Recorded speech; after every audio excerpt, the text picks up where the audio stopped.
آج سے ٹھیک 100 سال بعد ہم یا ہمارے جاننے والے کوئی بھی شخص اس دنیا میں نہیں ہوگا۔ جیسے پہلے کی صدیاں گزر چکی ہیں یہ بھی گزر جائے گی۔ دل کو نرم رکھیں، خوشیاں بانٹیں، کسی کی دل آزاری نہ کریں، کسی کو نیچا نہ دکھائیں، پرہیزگار رہیں اور سادہ رہیں۔ جن چھوٹے جھگڑوں سے غلط فہمیوں اور انا کی جنگ میں ہم اپنوں کو کھو دیتے ہیں وہ سب بے معنی ہو چکا ہوگا۔ ہم سب وقت کے تھپڑوں میں دفن ہو جائیں گے اور ہماری جگہ نئی نسل، نئی پریشانیاں، نئے چہرے ہوں گے۔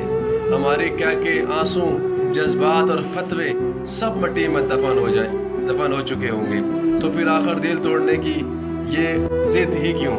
تکبر، حسد، دشمنی، انا کا زہر اپنے اندر لیے کیوں پال رکھا ہے؟